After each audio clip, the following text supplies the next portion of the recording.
এই পর্যন্ত আমাদের রুগী প্রায় 1000 খানিক পুজে গেছে। প্রতিবারই আমরা প্রায় 1700-1800 রুগী দেখা হয়। রাত 8টা পর্যন্ত হলেও রুগী দেখে শেষ করা হয়। তা ইনশাল্লাহ এবারও তাই হবে হয়তো। আমার পায়ের শিরার সমস্যা, আমি ডাক্তার দেখাতে এসেছিলাম, আমি ডাক্তার দেখাইছি, আমার প্রেসক্রিপশনও দিয়েছেন। এখন ওষুধের জন্য আসছি, ফ্রি ওষুধ দেবে, এই অপেক্ষায় আছে। ওষুধ দেওয়া হয়ে গেলে আমি চলে যাব। এই প্যারালাইসিস আছে 5-6 বছর পড়ে আছে। অনেক ডাক্তারই দেখিয়েছে, ধরেন আপনার অর্থোপেডিক, তারপরে নিউরো, তারপরে মেডিসিন, কিন্তু কাজ হয় না। তো বলল যে জনি ডাক্তার, হালিম হোসেন জনি, উনি খুব ভালো ডাক্তার। একটা জনি ফ্রি ক্যাম্প করতেছে এখানে। উনি যেসব ওষুধগুলো দিতেছে সেগুলো ওষুধ ব্যথার ওষুধ দিতেছে, যেমন আপনার flexi bag, paracetamol Napa extra হচ্ছে, সাথে এগুলো ব্যথা জড়িত উনি ওষুধগুলো দিতেছে, আর ওষুধগুলো উনি ফ্রি দিতেছে। আমাদের পরিকল্পনা আছে, যেমন আমরা যে রুগীগুলোকে চুয়াডাঙ্গাতে সার্ভিস দিতে পারছি দেবো, যেগুলোকে কোনো টার্সিয়ারি লেভেল লাগবে সেখানেও আমরা আসি, সেখানেও আমরা তাদেরকে সেই সেবাটা পৌঁছে দেবো। আমাদের পরিকল্পনা ধাপে ধাপে আছে। এখন যে এখানে আমরা যে আউটডোর বেসিসে কাজ করতেছি, যদি কারোর অপারেশন লাগে তো সংশ্লিষ্ট জায়গায় আমরা তাদেরকে সে সার্ভিসটা প্রোভাইড করব।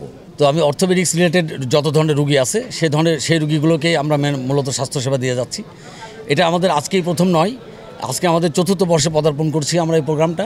এবং আমার বন্ধুদের, যারা আমার বাল্য বন্ধু যারা ছিল, যারা এই স্কুল থেকে আমরা পাশ করছি, সকল বন্ধুদের উদ্যোগে আমরা এই প্রোগ্রামটা চালিয়ে নিয়ে যাচ্ছি।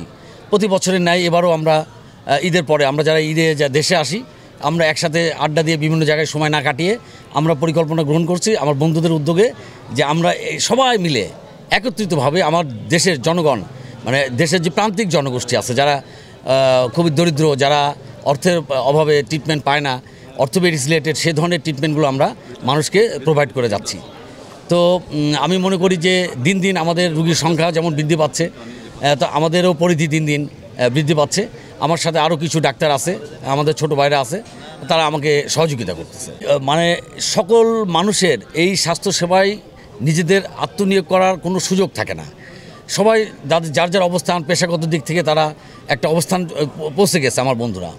তো সবাই যখন এই ধরনের উদ্যোগের কথাও আমরা প্রথম তাদের সামনে পেশ করি, তো সবাই মানে সমস্বরে, সবাই আন্তরিকতার সাথে ঝাঁপিয়ে পড়েছে এই তাদের দেশের জনগণের, একজন মানুষকে সেবা দেওয়ার জন্য মানুষের যে ব্যাকুলতা, এখানে এসে আমার বন্ধুদের উদ্যোগে আমি মনে করতেছি যে তাদের ভিতরে যে ঐকান্তিক প্রচেষ্টা, সেই প্রচেষ্টার মাধ্যমে আমাদের এই প্রোগ্রামটা সফল হচ্ছে।